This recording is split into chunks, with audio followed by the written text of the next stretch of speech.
Hello class 10 students, आप सभी की रिक्वेस्ट पे लेके आया हूं मैं एक सैंपल पेपर की बुक जिसके अंदर 36 सैंपल पेपर गिवन है। ओसवाल गुरुकुल की बुक है ये। इसका बाय लिंक आपको डिस्क्रिप्शन में मिल जाएगा और इसके अंदर आपके इंग्लिश, हिंदी, मैथमेटिक्स, साइंस और सोशल साइंस के सैंपल पेपर दिए गए हैं जिनको आप सोल्व आउट करके आप चेक कर सकते हैं कि आपकी प्रिपरेशन कितनी स्ट्रांग है और यहां से आपको थोड़ी सी प्रैक्टिस भी हो जाएगी कि एग्जाम में किस तरीके के क्वेश्चन पूछे जाने वाले हैं। तो अभी देखते हैं, यहाँ पे आज हम मैथमेटिक्स का एक सैंपल पेपर उठा लेते हैं कोई भी और देखते हैं किस टाइप के क्वेश्चन वहां पे पूछे जाएंगे। तो ये हमारे पास एक सैंपल पेपर है, साथ में यहाँ पे क्वेश्चंस का आंसर भी दे रखा है, सॉल्यूशन भी दे रखा है। तो पहले आपको खुद से ट्राई करना है कि आपको कितना आता है, कहां पे आपको मिस्टेक्स फील होती हैं, यहाँ कहां पे कौन से चैप्टर में आप प्रॉब्लम फील कर रहे हैं, वो आप नेक्स्ट क्लासेस से जाके समझ सकते हैं। ठीक है, सबसे पहले बात करेंगे सेक्शन ए में आपके 1 मार्क्स के क्वेश्चन होंगे। What are the coordinates of the centroid of triangle with vertices this this and this. अब भाई ट्रायंगल के वर्टिसेस दे रखे हैं, हमें सेंट्रोइड के पॉइंट निकालने हैं। बिल्कुल सिंपल है, ये बिल्कुल सेंटर में लाइन करेगा। x1 plus x2 plus x3/3, y1 plus y2 plus y3/3, दोनों कोऑर्डिनेट्स आपके आ जाएंगे। आंसर आ गया 4 4। नेक्स्ट क्वेश्चन नंबर सेकंड पे चलते हैं।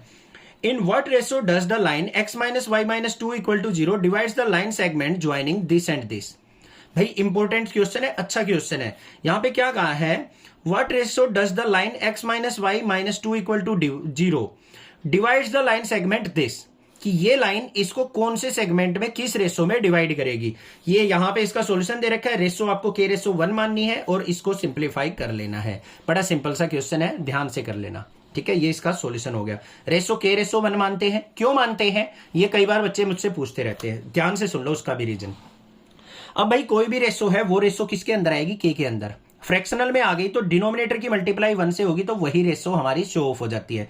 यहां पे भी कोई वेरिएबल मान लेंगे तो हमें दो वेरिएबल की वैल्यू निकालनी पड़ेगी जिससे हमारी रेशो निकालनी डिफिकल्ट हो जाएगी। तो एक वेरिएबल लिया जाता है, दूसरे को हम 1 लेके चलते हैं, क्योंकि 1 से अगर हम कुछ मल्टीप्लाई डिवाइड करते हैं तो कोई भी इफेक्ट रेशो पे नहीं पड़ता। आ गया समझ में।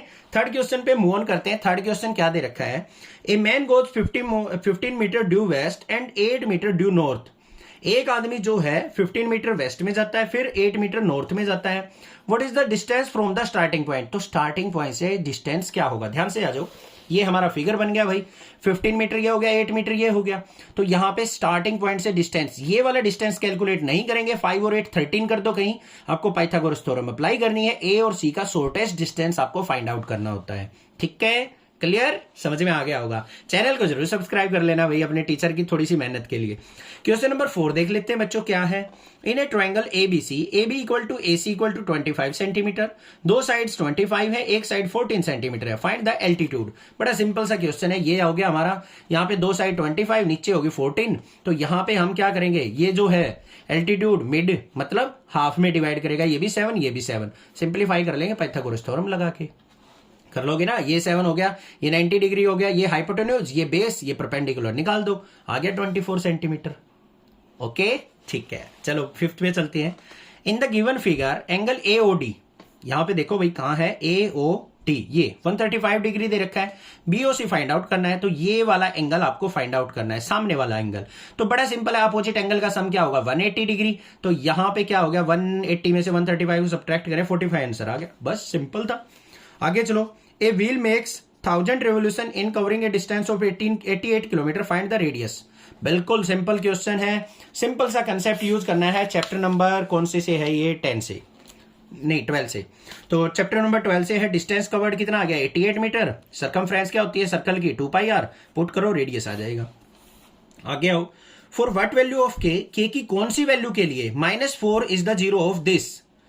तो यहां पे क्या पूछा है, -4 जो है इसका फैक्टर होगा, fx को 0 रखो, यहां पे -4 पुट कर दो x की जगह, तो k की वैल्यू आ जाएगी सिंपली। k की वैल्यू आ गई 9 जब k की वैल्यू होगी तो इसका फैक्टर क्या होगा, -4 हो जाएगा।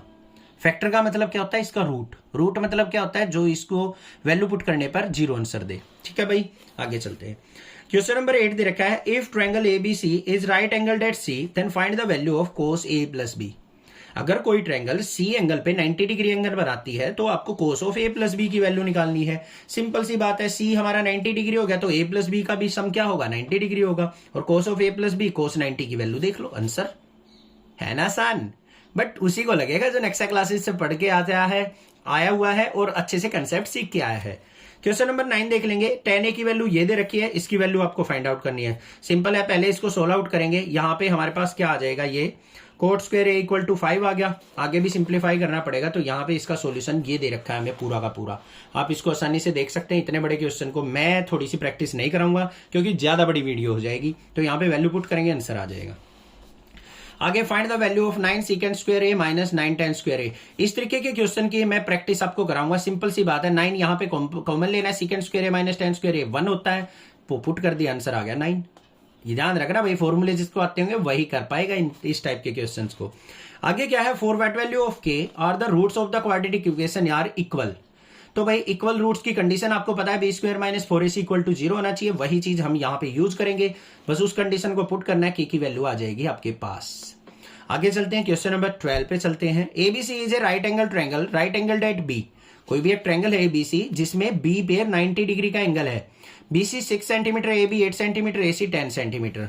A circle with centre O is inscribed in triangle ABC। The radius of the circle हमें यहाँ पे फाइंड आउट करना है। सिंपल सी बात है, यहाँ पे OPBQ आ जाएगी, क्या आपकी एक स्क्वायर आ जाएगी। ये थोड़ी सी थ्योरी आप पढ़ लेना, आसानी से आपको समझ में आ जाएगा।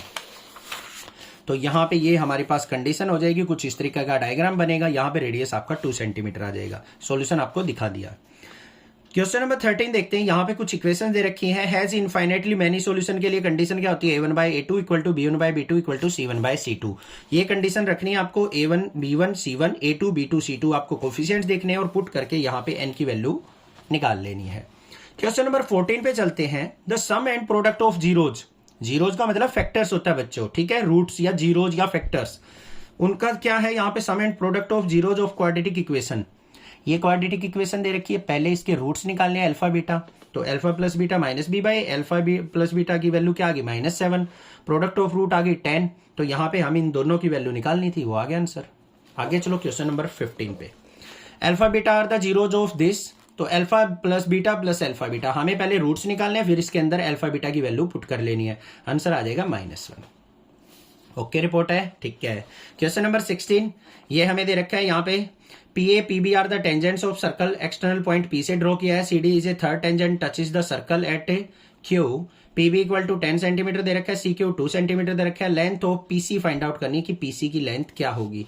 सिंपल सी बात है, यहाँ पे इन तीनों का सम PC प्लस AC यहाँ पे दे रखा है 10, तो PC प्लस CQ ये और ये इक्वल होंगे क्योंकि एक्सटर्नल पॉइंट से दो टेंजेंट की लेंथ क्या होती है, इक्वल। तो यह भी 2, तो यहाँ पे 8 सेंटीमीटर लेंथ आ जाएगी। आगे देखते हैं, box contain 19 disc numbered 1 to 90। ये सिंपल सा क्वेश्चन चैप्टर नंबर 15 के दे रखा है, वही उठा के दे दिया यहाँ पे। तो ये आसानी से आप कर लोगे प्रोबेबिलिटी का। आगे देख लेते हैं क्वेश्चन नंबर 18 क्या है हमारे पास। क्वेश्चन नंबर 18 के अंदर भी प्रोबेबिलिटी दे रखा है। What is the probability that two friends have different birthday. Different birthday की हमारे पास प्रोबेबिलिटी निकालनी है। मान लो भाई 365 डेज लेके चलने हैं आपको। भाई 366 नहीं लेने, क्योंकि वो एक्सेप्शनल केस होता है आपका लीप ईयर का। कह रखा हो तो लेना है, नहीं तो आपको 365 ही लेना है। कहीं आप ज्यादा सियाणे बन जाओ कि सर मैं तो 366 से निकालूंगा, और फिर वहां पे एक आध नंबर कटवा के आ जाओ, ठीक है। 365 लेने हैं। अब भाई आपके एक दोस्त का बर्थडे आ गया आज मान लो, तो आपका किसी भी दिन हो सकता है 364 डेज में। तो प्रोबेबिलिटी क्या होगी, 364/365। समझ में आ गया। आगे ये असर्शन रीजनिंग बेस्ड क्वेश्चन है, दोनों आप रीड कर लेना। क्वेश्चन नंबर 19, इसका सॉल्यूशन भी दे रखा है। एक स्टेटमेंट मिलेगी, एक रीजन मिलेगा आपको, वो बताना है ठीक है या नहीं है। ये क्वेश्चन नंबर 20 है। आगे समझ में, इस चैप्टर के इस सैंपल पेपर के आपको एमसीक्यू पता लग गए। ऐसे ही मैं आपको प्रैक्टिस कराता रहूंगा, चैनल को जरूर सब्सक्राइब कर लेना। एग्जाम से पहले सारे एमसीक्यू करा दूंगा, बाय लिंक आपको डिस्क्रिप्शन में मिल जाएगा। अदर सब्जेक्ट की प्रैक्टिस करनी है तो आप इस बुक को परचेज जरूर कर सकते हैं। Thank you students for watching next classes video.